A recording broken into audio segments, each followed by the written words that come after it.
essa guerra tarifária, você esperava esse tipo de. Eu sei que fazia parte do discurso dele, mas uma coisa tão atabalhoada e tão agressiva assim por parte do Trump? E por que que ele tá fazendo isso? É desespero? É, é, é desespero, é medo, né? Medo da China, principalmente? Medo da China. Qual que é a leitura que eu faço, que foi o primeiro vídeo que eu gravei na posse dele, inclusive.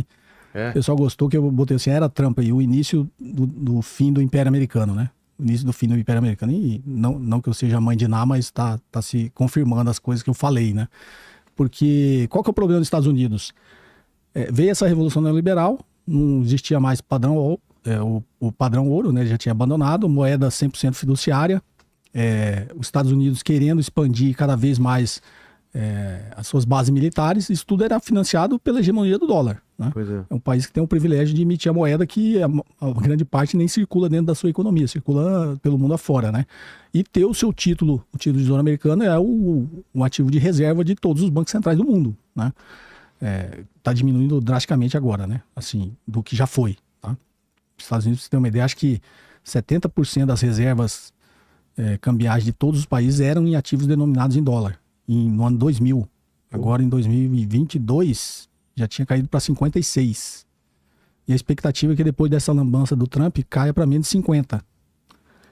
Então, você perguntou a desespero, é medo. É medo porque os Estados Unidos só sobrevive se ele manter a hegemonia do dólar. Por quê? Porque para ele manter a máquina dele funcionando, não só a máquina federal do país, como a máquina militar funcionando, ele precisa que o dólar seja hegemônico. Porque ele tem o privilégio de emitir dívida a hora que ele quer e todos os países do mundo compram o título do Tesouro Americano. Então, isso vai mudar da noite para o dia? Não, mas os países já estão aos poucos se desacoplando, né? Não vai ter um desacouplamento radical, porque isso prejudica a economia como um todo do mundo inteiro. Tipo assim, tá todo mundo viciado em dólar e título do tesouro americano, né? Então você não consegue cortar da noite pro dia que acaba, né? Você gera uma catástrofe econômica, uma hecatombe na economia mundial.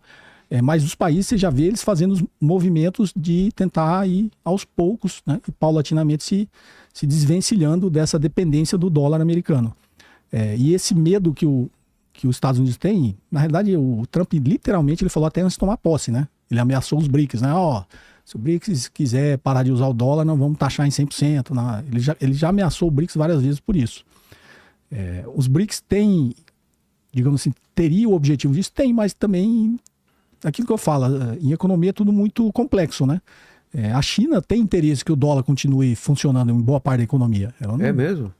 porque Para ela não é bom que o não, para ela é bom porque é um sistema dólar que, é um sistema que funciona. É um sistema onde ela pode fazer as suas trocas utilizando o dólar quando ela quer, e porque ela tem uma reserva enorme de dólar também, né? Os caras falam, por que a China não vende todos os seus títulos de tesouro americano? Se ele vender, acaba, né? Porque quando você entra na ponta vendedora com o volume de títulos que eles têm, você desvaloriza o próprio ativo que você ainda tem, né? Não é coisa você ter 50% das ações da Bolsa de Valores, como é que você vende esse 50%? Você não consegue, né? Você consegue vender talvez 5% primeiro, depois você começa a ter prejuízo.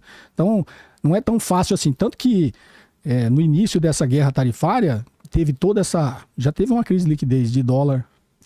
Foi quando o Trump deu o primeiro passo para trás, né? Porque o sistema é tão complexo.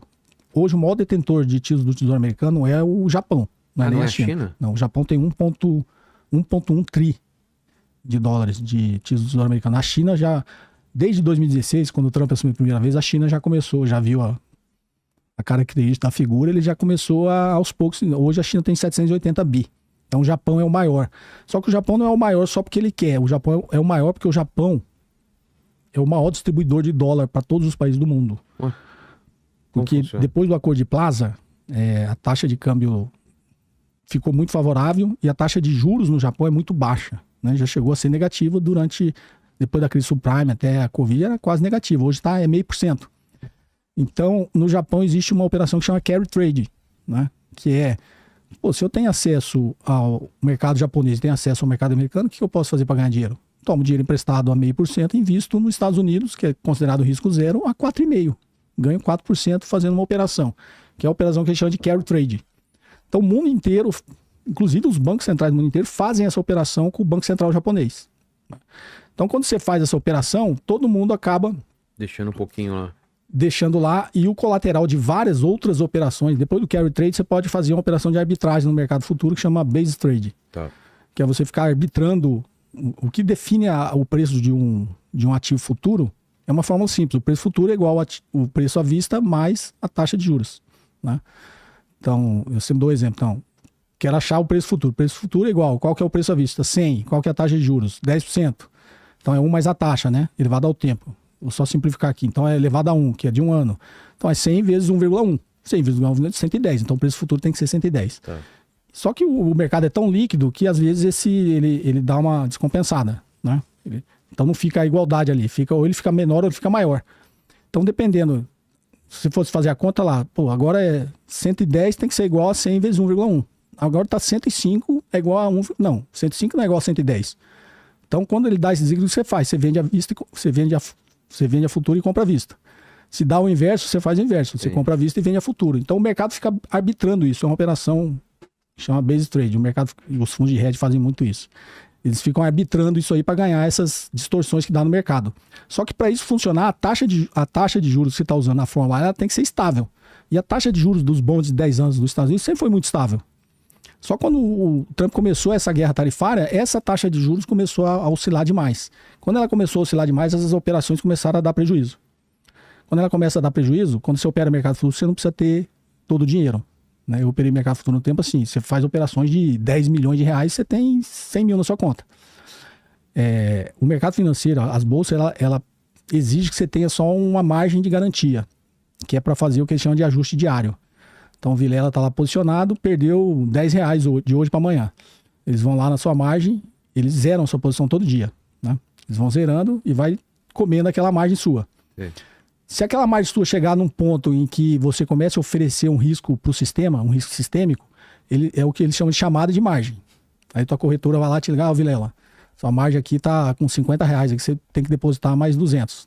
Aí você vai lá e deposita os 200 de margem e continua operando. No mercado financeiro mundial, no sistema euro-dólar, funciona desse jeito. Só que, obviamente, volumes muito maiores, os fundos de hedge operando isso o tempo todo. E quando deu essa descompensada com essa guerra tarifária, essas operações começaram a dar prejuízo. Quando começa a dar prejuízo, começa a comer a margem que o cara tem depositado em garantia. Quando essa margem chega e é chamada na margem, o que esses fundos de hedge faz? Ele tem que liquidar ativo financeiro para recompor a margem. Só que quando ele começou a liquidar os ativos financeiros, esses fundos de hedge, os ativos que eles colocam de colateral nessas operações que eles fazem com o Banco Central japonês, é o título do Tesouro Americano. Então, você desencadeou num sistema tão complexo e intrincado uma série de vendas de títulos do Tesouro Americano. Então, o problema surgiu porque a taxa de juros desses bondes começou a ficar irregular, começou a subir, começou a dar prejuízo nas operações. E a taxa de juros só sobe porque você está vendendo o título, que a taxa de juros é inversamente proporcional ao preço. Então, se o preço sobe é porque a taxa de juros está caindo.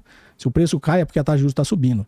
Então, quando começaram a vender títulos do Tesouro Americano, essa taxa de juros começou a subir. Quando começou a subir, descompensou essas operações. Quando descompensou as operações, chamou na margem. Quando chamou na margem, o Banco Central japonês, que tinha como colateral os próprios títulos do Tesouro Americano, começou a liquidar para cobrir a margem, para esse fundo cobrir a margem. Quando ele começa a liquidar, ele entra na mesma ponta vendedora. Quando ele começa a vender mais, aí que a taxa de juros começa a subir mais ainda, entendeu? Então é um sistema muito intrincado que ele precisa de estabilidade. Quando ele sai da estabilidade, que saiu por causa de tudo que o Donald Trump fez, ele deu essa descompensada.